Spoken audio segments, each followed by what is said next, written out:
काहीच करू शकत नाही आणि त्याच्यामुळं हे वेगवेगळ्या गोष्टी आता काढायला लागलेल्या आहेत की ईव्हीएम मध्ये दोष आहे किंवा आणखीन काही आहे। वास्तविक ह्याच्यामध्ये कुठल्याही प्रकारचा दोष नाहीये। मी आता पण आदरणीय बाबा आढावांना तेच सांगत होतो की बाबा आज जर निकाल वेगळा लागला असता तर कोणी त्याच्याबद्दल आम्ही पण बोललो नसतो आणि यांनी तर एकदम मोठ्या मोठ्या मिरवणुका काढून आनंदोत्सव साजरा केला असता। परंतु त्यांनी जे काही त्यांची एकी दाखवायचा प्रयत्न केला त्याबद्दल शिवशाहू फुले आंबेडकरांच्या महाराष्ट्रातल्या जनतेने त्यांच्यावर विश्वास ठेवला नाही, आमच्यावर जास्त विश्वास ठेवला आणि म्हणून अशा प्रकारचा निकाल लागलाय। आता ते म्हणतात की सुप्रीम कोर्टाने पण सांगितलंय की ईव्हीएमच्या बद्दल तुम्ही तक्रारी करणं योग्य नाही आणि त्यांनी केस पण दाखल करून घेतली नाही, तरी पण म्हणजे सुप्रीम कोर्टाचं ऐकायला तयार नाही। ईव्हीएम मध्ये घोटाळा आहे तर तो घोटाळा सिद्ध करून दाखवला पाहिजे की ईव्हीएम समोर ठेवून की कसं ते चुकीचं आहे तेही ते दाखवत नाही। नुसता त्यांचा रडीचा डाव चाललेला आहे आणि अनेकांचा दारुण पराभव झालेला असल्यामुळं त्या पराभवाचं खापर हे ईव्हीएमवर फोडलं जात आहे आणि इतर आम्ही आणलेल्या योजनांवर फोडलं जातं। आता योजना आम्ही आणणारच ना, आम्ही सरकार चालवायला घेतल्यानंतर आम्ही त्याच्यामध्ये आमच्या परीनं लोकाभिमुख कारभार करण्याचा प्रयत्न आणि चांगल्या चांगल्या लाभ देणाऱ्या योजना आणण्याचा प्रयत्न आम्ही करणार, तो आम्ही केला।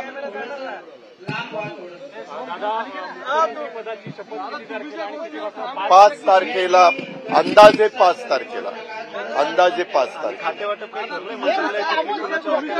त्यामध्ये आम्ही एकत्रपणे तुम्हाला राज्याच्या मुख्यमंत्र्यांनी शपथ घेतल्यानंतर तो संपूर्ण अधिकार खातेवाटपाचा त्यांचा असतो। ते खातेवाटपाच्या बद्दल जाहीर करतील आणि तसं खातेवाटप सगळ्यांना दिलं जाईल। बरीच रस्सीखेच दिसते, काही नाही रस्सीखेच, काही रस्सीखेच नाही रे बाबा।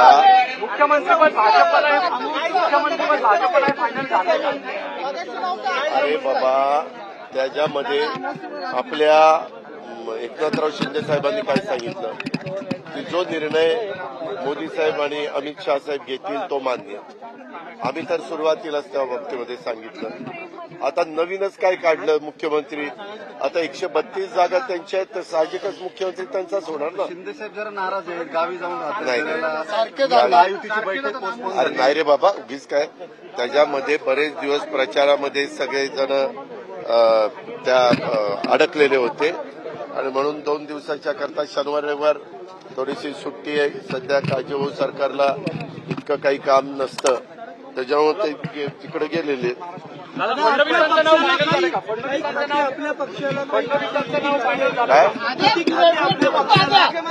आम्ही त्याबद्दल तुम्ही काळजी करू नका, ज्यावेळेस फायनल ठरेल ना त्याचं सगळं सांगितलं जाईल। कोण मुख्यमंत्री, कोण 2 उपमुख्यमंत्री, कोण कॅबिनेट मंत्री, कोण राज्यमंत्री, असं सगळे राज्यमंत्री पण आम्ही यामध्ये यायची चर्चेमध्ये आमचं आहे। तुम्ही फडणवीसांच्या बसमध्ये पहिल्यांदाच बसल्यामुळे तुम्हाला झोपतं माप मिळतंय असं म्हणतायत। सुरुवातीला तुम्ही बस म्हणजे त्यांना मुख्यमंत्री करावं अशी तुम्ही कसं रे विसरतोस? मी 48 का 72 तास आम्ही दोघांनी सरकार चालवलं, पहिल्यांदाच कुठं बसलो, तेव्हा दोघंच गाडी घेऊन फिरत होतो आम्ही। आता एकनाथ शिंदेच्या ऐवजी त्यांना करावं असं म्हटल्यामुळे तुम्हाला फार सॉफ्ट कॉर्नर मिळाला। नाही रे बाबा, त्यांना म्हणालो की बाबा सरकार 132 जागा आणि 4 का 5 अपक्ष 137 जागा, 137 आकडा काही एका पक्षाचा लहान आकडा नाहीये। लोकशाही आपण मान्य केली पाहिजे। दादा तुम्ही ठाम आहात का? ठाम आहात का? आरोप केले जात आहेत विरोधी पक्षाकडून, त्यावर तुम्ही ठाम आहात काय? नाही, उद्याच्याला सुप्रीम कोर्टाने जो निकाल देईल तो आपल्याला सगळ्यांना मान्यच करावा लागेल, तुमच्या माझ्या सहित सगळ्यांना। परंतु सुप्रीम कोर्टाने परवाच सांगितलेलं आहे की ईव्हीएमच्या बद्दल काही तक्रार करण्याचं कारण नाही, असं काहीतरी त्यांचं स्टेटमेंट आलंय असं मला ऐकण्यात आहे। अरे बाबा हे साफ दादांत खोटं आहे। हे असंच प्रत्येक निवडणुकीमध्ये काहीतरी कृत्या काढतात, अजून 2-4 15-1 दिवसात सगळे लोक ते विसरून जातात. मुख्यमंत्री करणार भाजपचं सत्तातंत्र आहे. 1 वर्ष तुम्हाला मुख्यमंत्रीपद वगैरे असं काही हा? 1 वर्ष 5 वर्षातले 1 वर्ष तुमच्याही वाटेला तुला आता येईल. दुसरे कुठले प्रश्न राहिले तसं नाही. चर्चा आहेत. आम्ही आम्हाला दिल्लीला येता येत नाही म्हणून आता सध्या अतिशय प्रचंड बहुमताचं महायुतीचं सरकार स्थापन करून ज्या काही आम्ही विजन 5 वर्षाचं डोळ्यासमोर ठेवलेलं आहे त्याची अंमलबजावणी करणं, याला आम्ही अग्रक्रम देणार. शपथविधी झाल्यावर 2-3 दिवस सगळ्या आमदारांच्या शपथविधी 2 दिवसात कदाचित उरकेल. गृहमंत्री करणार अशी पण चर्चा आहे. आणि मला त्याच्यामध्ये माहिती नाही. तो अधिकार राज्याच्या प्रमुखाचा असतो. राज्याचे प्रमुख त्याबद्दलचा निर्णय घेतात. फडणवीसांचं मुख्यमंत्रीपद फायनल आहे का, ठरलंय का, तुमची माहिती काय? नाही, आम्ही त्यांना सांगितलं की भारतीय जनता पक्षाने मुख्यमंत्री कोण असावा ते ठरवावं. आता भाजप त्याबद्दलचा निर्णय घेईल. दादा, लाडकी बहिणीचे काही निकष बदललेत का त्याच निकष? अरे अजून काळजी भाऊ, सरकारमध्ये कुठले निकष बदलायला निघाला बाळा. व बोर्डाचे पैसे त्याच्यामध्ये ते आता ती एवढी मोठी बातमी झाली ना की आचारसंहितेच्या काळामध्ये ऑर्डर कशी काढली गेली, काय काढली गेली. मी पण ती पेपरमध्ये वाचली. मी सोमवारी गेल्यावर बघीन, कारण आज शनिवार आहे ना, शनिवार रविवार सुट्टी आहे. सोमवारी मी विचारेन. जे पैसे दिलेले आहेत त्याला तुम्ही परत द्यावे अशी मागणी करेल. मला काहीच माहिती नाही काय नक्की झालंय, कशा पद्धतीनं बजेटमध्ये तरतूद केलेली असेल तेच पैसे दिले गेले असतील, परंतु नक्की त्याच्या पाठीमागची पार्श्वभूमी काय आहे ती दुसरी मंत्रालयातनं समजून घेतल्याशिवाय माझ्यासारख्याने बोलणं उचित बरं, आता एक तरी बातमी द्या, कुठल्या पक्षाला किती मंत्रालय फिक्स झाली तेवढं तरी सांगा. आकडे सांगा जर मंत्रालय. झालेच नाही तर काय आकडे सांगू.